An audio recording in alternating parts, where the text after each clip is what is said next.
Hare Krishna.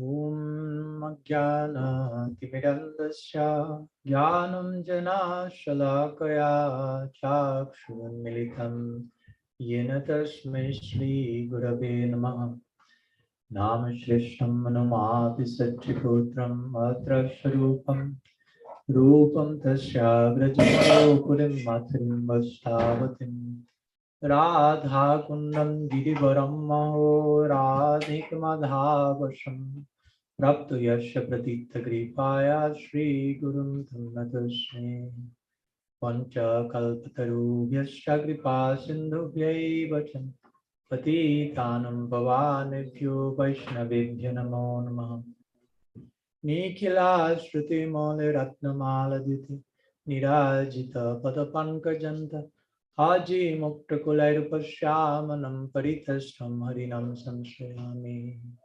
Anarpita Charim Chirat Karunayavatirna Kalam Shamarpaitam Unnatos Balarasan Svabhakti Shrim Hari Purata Sundara Dyuti Kadamba Sandipita Sada Hridaye Kandaresh Purato Vasachinandana Ajanulambita Bujjo Kanakavadato Sankirtanai Kapitaro Kamalaya Takshu Vishwambaro Dviyabaro Jugatharmapal Bandi Jagat Priyakaro Karunavataram Ladini Shakti Swarupaya Gauranga Suridaya Cha Bhakta Shakti Pralanaya Gadadhara Namastute He Krishna Karuna Sindho Dina Bandho Jagatpate Gopesha Gopika Kanta Radha Kanta Namastute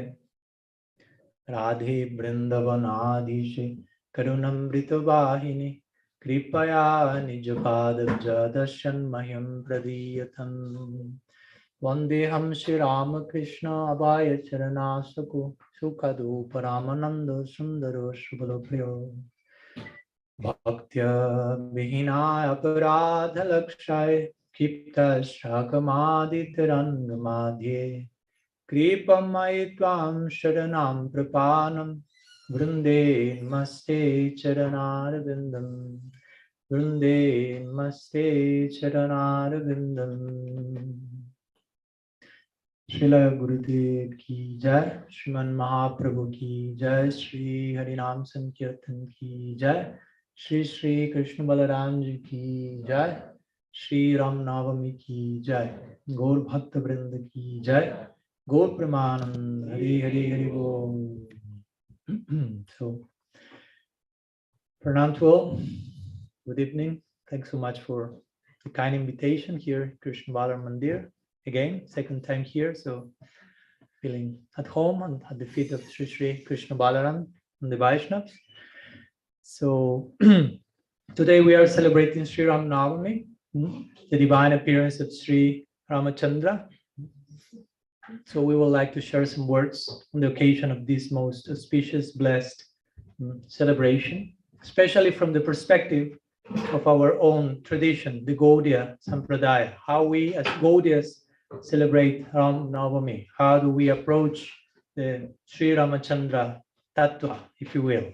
Since as Gaudiyas, our ultimate goal is to serve Krishna Braj, Mahaprabhu Navadvip, not so much Sri Ramachandra and Ayodhya, but at the same time, there is a place for him to be honored, to be glorified, because in our tradition, actually, we glorify every single divine descent. We call this avatar.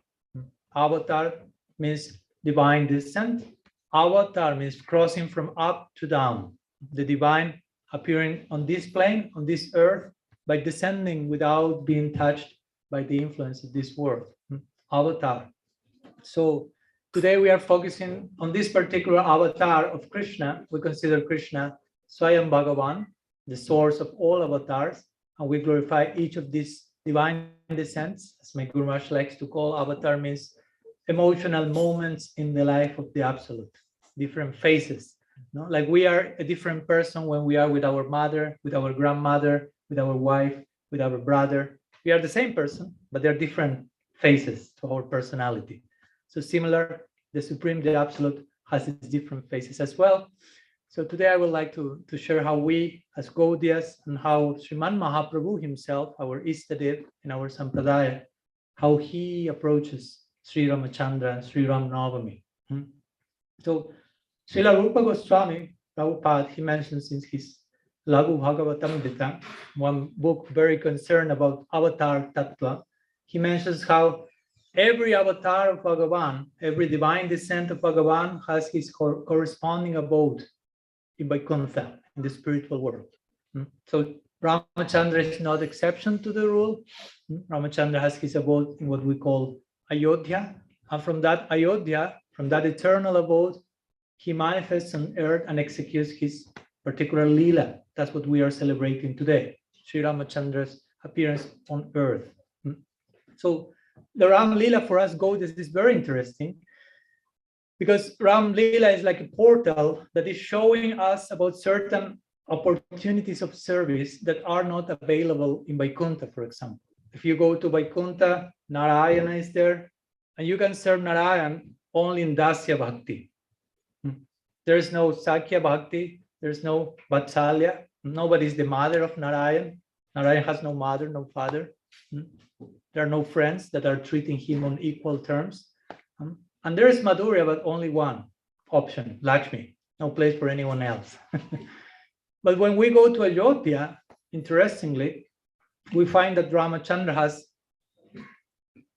Madhurya is there, Sita is there, of course. He has friends, he has equals, he has brothers, he has Vatsalya, mother, father, Kausalya, Dasarat. But still we as sadhakas, practitioners, we cannot enter the Ram Leela in any of those situations of service. We can only aspire following the footsteps of Hanumanji, who has Dasya Bhakti for Ramachandra. But at least Ram Leela is showing this exists, this is possible. Bhagavan can have mother, father, and so on, but still, as practitioners, we cannot aspire there. But Ram Leela is pointing to Krishna Leela by showing Ram has mother, father, friends. And if you want to be a father, mother, friend of Bhagavan, that's possible in Vrindavan. Shri Krishna Balaram is showing this, one of those portals, Sakya Bhav portal, the relationship with God as equals. So very interestingly, Ram Leela is pointing to Krishna Leela by showing all the possibilities that are fully available in Braj. So again, Ramachandra for us is one specific, very beautiful, very unique manifestation of Krishna's tu Bhagavan Swayam, the original personality of Godhead. And Sri Ramachandra is mostly known as Maryad Purushottam. Krishna is known as Leela Purushottam. Purushottam means the supreme person. So when the supreme person is absorbed in divine play, Leela, he's called Krishna, especially Braja Krishna. But when the supreme person shows a Maryad, Maryad means like proper behavior, proper codes of how to behave, adherence to Dharma, to the utmost limit, more than what you can think. Maryad Purushottam. That's Sri Ramachandra. So he's showing this particular phase. When God wants to be dharmic, nobody can surpass him. When God wants to transgress all dharma, as Krishna does in Vrindavan in one sense, for the sake of paradharma, he's not adharmic. Krishna is paradharmic. The conclusion of the Gita is sarva dharmam parityaja mamekam sharanam braja. That's the highest dharma. Take full shelter in me. But Sri Ramachandra is showing this phase of how to be a proper human being, civilized human being, correct dharmic human being. And that's a very important foundation for us, even as Krishna Bhaktas. It's not that we serve Krishna and we transgress all dharma and we end up being adharmic. No. We will see actually, and that's what I want to point out, how Mahaprabhu represents Krishna Leela. Mahaprabhu is Krishna, as we know, exhibiting the level of adherence to Dharma that Sri Ramachandra showed as a sannyasi. Krishna Vrindavan is not known as a sannyasi. Krishna Vrindavan is known as a playboy, womanizer, thief, liar, all in the context of sweetness and lila, of course. But when Krishna appears as an acharya, as Mahaprabhu accepting sannyas, nobody is as renounced as he is. Nobody adheres to the sannyas dharma as Mahaprabhu does. So as Mahaprabhu, Sri Krishna Chaitanya Dev, Krishna is showing this face of Ram Lila, no? The dharmic face. Nobody can compare with Mahaprabhu as a sannyasi. So, and interestingly, Ram Lila is very closely connected with Gaur Lila. For example, there are many biographies of Sri Chaitanya Mahaprabhu. Maybe the most well-known is Chaitanya Charitamrita, along with Chaitanya Bhagavat. But there are 7 main biographies of Sri Chaitanya Dev. And the very first one, believe me or not, was written by a Ram Bhakta. Which Ram Bhakta? The Ram Bhakta par excellence. Who is the most famous and important Ram Bhakta? You know it, you tell me. Sri Hanumanji ki jai. So Hanumanji appears in Gaur Lila as Murari Gupta. And Murari Gupta is the author of Sri Krishna Chaitanya Charit Mahakavya, which is the first biography of Sri Chaitanya Dev. So it's very interesting connection. We have the main figure in Ram Lila in servitude, composing the first biography of our Sri Chaitanya Mahaprabhu. So be careful being a Gaudiya Vaishnava saying, oh no, Ram Lila, I don't care for Ram Lila. Be careful, because by saying that, you are doing away with the first biography of Mahaprabhu, Hanumanji, and so on. So Mahaprabhu himself, he dealt with Ram Lila in a very, very nice way, very exemplary way, especially as a sannyasi. 3 main examples of Ram Bhaktas are there in the life of Sri Chaitanya Dev. The first one is Murari Gupta, and sometimes Sri Chaitanya Dev was joking with Murari Gupta in a loving way, trying to convert him to Krishna Bhakti, and insisting, leave your Ram Bhakti and embrace Krishna Bhakti. Leave your Ram Bhakti and embrace Krishna Bhakti. I mean, Murari Gupta is Hanuman, and Hanuman is Nitya Siddha, eternal associate of Ram. So it's not possible for him to change his DNA, devotional DNA. But Mahaprabhu was just poking at him, just to show to the world how much Murari Gupta, how much Hanumanji is loving Sri Ramachandra. So Mahaprabhu tried to convert Murari Gupta, but he was defeated by Murari Gupta. The Ram Bhakti that Hanuman, Murari Gupta had won over, and Mahaprabhu was so charmed by that. So, okay. The second example we have is when Mahaprabhu as a sannyasi was traveling South India. Right after he accepted sannyas, he started to do parikram, and on the way he found a Ram Bhakta, a Brahmin, who once invited Mahaprabhu to have lunch at his home. And when Mahaprabhu came, the Brahmin was in the kitchen, but the lunch was never coming. 3 hours, 4 hours. So Mahaprabhu just appeared in the kitchen to see if everything is okay. And he sees the Brahmin not cooking, but crying. Try to imagine someone invites you to cook in your house, to have lunch, and you are waiting for lunch 3, 4, 5 hours. Where is the cook? You go to the kitchen, the cook is thrown off the floor, crying and crying. So Mahaprabhu said, what's going on? And he said, I mean, is the lunch ready? Mahaprabhu said. And the Brahmin said, but how can we think about eating now that Sita has been kidnapped by Ravana? We have to do something about it. So the Brahmin was totally absorbed in the Leela, totally participating about how we can do to bring Sita back to Ram. What to speak about eating now? Let's make some arrangements to rescue her. So Mahaprabhu saw his level of absorption and really appreciated that. And he tried to convince him, no, Sita has not been kidnapped. Ravan cannot touch Sita. He only entered in touch with the Maya Sita, illusory. But at that moment, the Brahmin was too much plunged into pain of separation. So Mahaprabhu continued his journey, and it is said that when he was returning from South India back to Puri, on his way he found some verses from the Kurma Purana. And in one of those verses it is said, actually Ravana never even touched Sita. He only dealt with the Maya Sita, with this illusion. And Mahaprabhu was running back to this Brahmin, showing him the verses, to give support to him, to give relief. You see, do not lament, stop crying. Let's have lunch. Sita has never been kidnapped by Ravana, actually. So the point is, Mahaprabhu was not dismissing his bhava for Ram Bhakti. He actually was concerned about how can I give support to his bhava, how can I nourish his bhava, how can I serve and honor his Ram Bhakti. So from Mahaprabhu himself, we are learning. We have not to be sectarian or fanatical or think, oh, he's a Ram Bhakta or he's a whatever Bhakta. I'm a Krishna Bhakta. If you are really Krishna Bhakta, you will be taking and serving and honoring all forms of bhakti. So that's the second example of how Mahaprabhu dealt with Ram Bhaktas in his life, in his Leela. The third one, very nice one also, is coming from Anupam. So Anupam is the brother of Srila Rupa Goswami and Srila Sanatan Goswami. There were three brothers actually. Anupam is the father of Srila Jiva Goswami. I need to say that once the three brothers made like a vow of brothers, like they put the, no?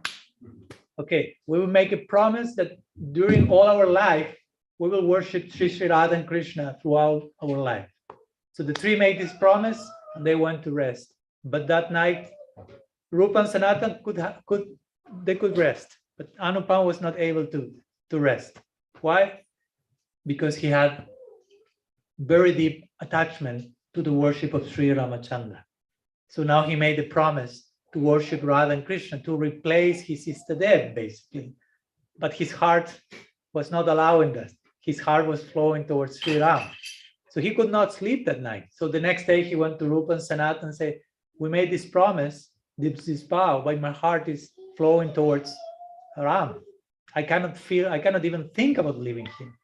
So Rupa and Sanatan said, let's bring the whole situation to our Prabhu, Sri Chaitanya Dev Mahaprabhu. So they presented the case and said, we made this vow, we made this promise, but Anupam is not able to abandon the worship of Ram.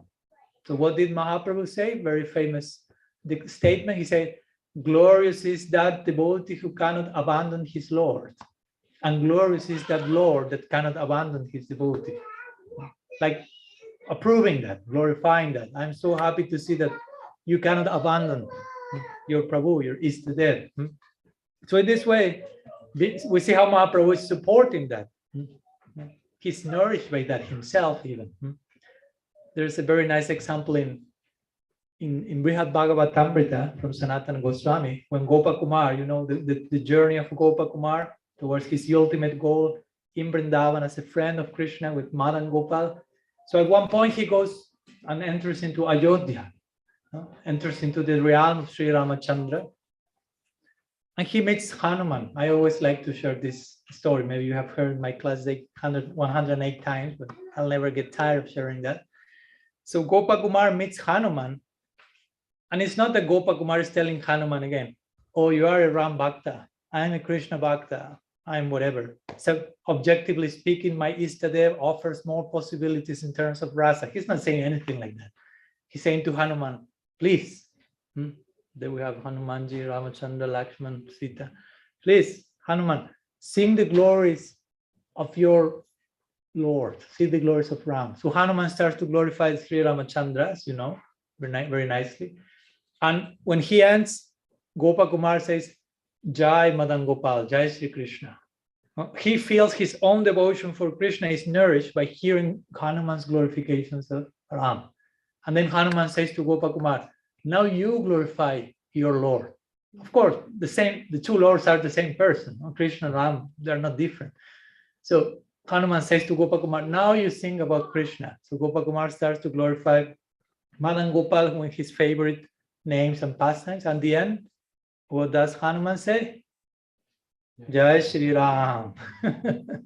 No? So that's like the perfection of an interreligious dialogue, as we spoke on our first meeting. Two people with different faiths in the same Lord, but in different aspects. And when we hear someone glorifying their Lord, I feel so inspired in my own Lord. Like if you have your own Gurudev and I have my own Gurudev, as we do, it's not that I meet you and say, okay, now you hear about the glories of my Guru. No, I will ask you, please sing the glories of your Guru, and that will nourish the faith, my faith in my Guru. That's how it should work ideally. That's how the absolute principle expresses in different variety. So in this way, in our Gaudiya Sampradaya, we have deep respect, deep affection for Sri Ramachandra, Mahaprabhu in particular. There's a very nice verses. I would like to almost conclude my presentation trying to share some words in this connection. There's two verses. I mean, there's one verse in the Bhagavatam, maybe the most connected verse to Mahaprabhu in the Bhagavatam. At least for us, Gaudiyas, our Goswamis have commented on this verse, saying this verse speaks us about Mahaprabhu, which is that verse. Let's test it a little bit. Yes.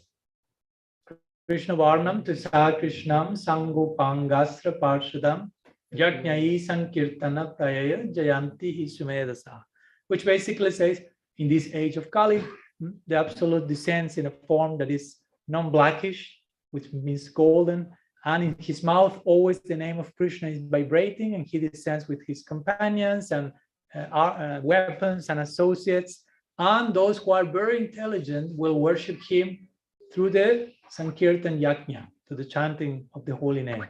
So for us, naturally, that means Sriman Mahaprabhu ki jai. So after this famous verse in 11th canto, come two more verses, which generally are connected to Sri Ramachandra, interestingly, in a general way, but our Gaudiya commentators connect them with Mahaprabhu, because they come after the verse about Mahaprabhu, so it's in particular context. So I won't enter into the details of the two verses, it's too much, but I would like to mention something about the second verse, which is more closely connected to Sri Ram, and how our acharyas connect that with Sriman Mahaprabhu. To the second verse of these two says, Tyaktva sudustyaja surepsita raja lakshmin dharmistarya vachasacha dagadharanyam mayamrigam daita ipsita rambadavat vande mahapurushate charanarvindam. So these two verses end with this line, Vande mahapurushate charanarvindam. For us, Mahapurush is Mahaprabhu.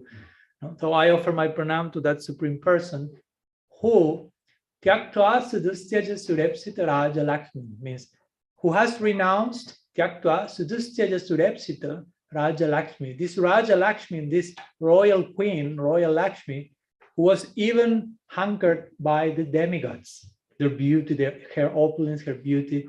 And of course, in connection to Ram Lila means what? Sita. When she was banished to the forest at the end of the Ram Lila, we won't enter into the details. That's Ramayana is there for that. You can immerse in that direction. So the first line seems to me to mean Ramachandra renouncing Sita at the end of his Lila in adherence to Dharma. But for us Gaudiyas means Mahaprabhu taking sannyas and renouncing to Raja Lakshmi Srimati Vishnu Priya Devi. First line. And the second line says Dharmista Are Vachasa Jadagadharanyam, means Aranya. He had to go to Aranya, to the forest, because of the words of a Brahmin. So that's also connected to the Ram Lila. Ram, as you know, Ram had been in exile in the forest for a good number of years because of the curse of the Brahmin. There's always some curse of some Brahmin in every Lila, basically. So that's not an exception in Gaur Lila. In Gaur Lila, we know Mahaprabhu accepted sannyas. He went to the forest, means accepted sannyas, by the curse of the Brahmin. When Mahaprabhu was having his night kirtan at Sriva Sangam, then one Brahmin, as we know, came and wanted to enter this intimate rasa sankirtan at Sriva Sangam. And he said, I would like to enter your kirtan, and my qualification, my adhikar is I only drink milk. I'm very, from a perspective of Dharma, Ayurvedic or whatever, it's very pure, very clean, very, very sattvic. But Mahaprabhu say, do you think that just drinking milk is enough adhikar for accessing my kirtan? That's not the adhikar, basically. So this Brahman didn't like Mahaprabhu's reply. He cursed him, say, I curse you that your family life will be terrible. So Mahaprabhu said, Gaur Hari Gaur. He knew what this was instrumental in his whole lila, and this took him to accept sannyas. So again, this line can refer to Ramachandra on one level, but on another level refers to Mahaprabhu. And the last line, the third line, actually, Mayamrikam Daita Ipsita Ambadava, means he ran after the deer. So it's connected to Ramachandra, as we know, when he was with with Lakshman in the forest. At one point, a deer, golden deer appeared, and Sita asked Ram, please bring that deer for me back. So Ramachandra went after the deer. As we know, he asked Lakshman, stay with Sita. Ravan wanted to, and they create this Rekha, this protective circle, if you will. And they told Lakshman eventually had to go because he was hearing that Ram was asking for help. Actually, was a hoax there. It was not really Ram, but it was part of the Leela. And anyhow, so Ram ran after the golden deer. And in the terms of Mahaprabhu as a sannyas, that means Mahaprabhu ran after the conditioned souls in the world, which were running themselves behind, if you will, the neon lights of Maya. So we are running behind the neon lights of Maya Shakti, and Mahaprabhu and his agents are running behind us, trying to bring us to the real light, not the neon light, but the light of bhakti, the light of love. So in this way, this beautiful verse of the Bhagavatam can be applied to Sri Ramachandra, but for us Gaudiyas, also it applies to Mahaprabhu, and therefore it shows how the two of them actually are interconnected. Mahaprabhu himself showed Sadbhuj Murti on certain occasions. As you know, Sadbhuj means six-armed form, two arms corresponding with Mahaprabhu, Danda and Kamandalu, two arms corresponding to Sri Krishna, keeping his flute in hand, and two arms corresponding to Sri Ramachandra with bow and arrow. So he showed this Sadbhuj 3 times in his Leela. So not only once. First time he showed that to Nityananda Prabhu during the Vyasa Puja ceremony after meeting him the day before, basically, in Srivasangam. Then he showed Sadbhuj to Sarvabhauma Bhattacharya after converting the great Pandit. And third time he showed Sadbhuj to Maharaj Prataparudra, the king of Jagannath Puri, after giving him his long cherished darshan, audience, basically. So here we have Sadbhuj means Krishna, Ram, and Mahaprabhu. We have Leela Purushottam Sri Krishna, Prem Purushottam Sri Chaitanya Dev, and Maryad Purushottam Sri Ramachandra. And also something important, just to finish, that Srila Bhaktisiddhanta Saraswati Thakur mentions in this connection. When Mahaprabhu is showing Sadbhuj, he's also showing this principle of Achintya Bheda Bheda Tattva, inconceivable oneness and simultaneous difference of Bhagavan and his different forms and his different energies. No? It's one divine absolute expressed in different forms. No? So Krishna is one, Krishna is non-dual, Advai Gyan Tattva, the Bhagavatam is saying. The absolute is one, but there is diversity. No? According to bhav, according to feeling, to mood, there will be different aspects of the absolute. So, and each devotee, as we mentioned the other day, Krishnadas Kaviraj Goswami mentions that, each devotee will feel, my relationship with my Lord is the best. Hanuman will feel, Sri Ram is the best. Gopakumar will feel, Krishna is the best. And so on. And Krishnadas Kaviraj Goswami said, and every devotee feels that, my relationship is the best, and every devotee is right. Everyone is correct. It's not that someone is wrong and someone is right. Everyone is. Maybe the worship of Krishna, no, maybe, of course, objectively speaking, is the sweetest. Maduram, Maduram, Maduradipate, Akilam, Maduram. But as we say the other day, maybe not every person likes sweet that much. No? Objectively speaking, the sweetest fruit is mango. Subjectively speaking, someone may say, I like more apple. And that's the best for you. So similarly, we of course worship Sri Bhagavan, Sri Krishna in our Sampradaya, Sriman Mahaprabhu, Madhurya, Audarya, the sweetest of the sweet. But also there's space for each devotee feeling my relationship with Ramachandra or whatever other form of the absolute is the best. And they are right. So basically, some words that I wanted to share today in honor of Sri Rama Navami, from our perspective as Gaudiyas, how Mahaprabhu, how our Acharyas have approached this divine manifestation of Bhagavan, this divine avatar, Maryad Purushottam, Sri Ramachandra Ji ki jai, Sri Hanuman Ji ki jai, Sri Krishna Balaram Ji ki jai. गौर भक्त वृंद की जय। गौर प्रेमानंद हरि बोल। वंशा कल्पतरुभ्यश्च कृपा सिन्धुभ्यैव च पतितानं पावनेभ्यो वैष्णवेभ्यो नमो। अनंत कोटि वैष्णव वृंद की जय। गौर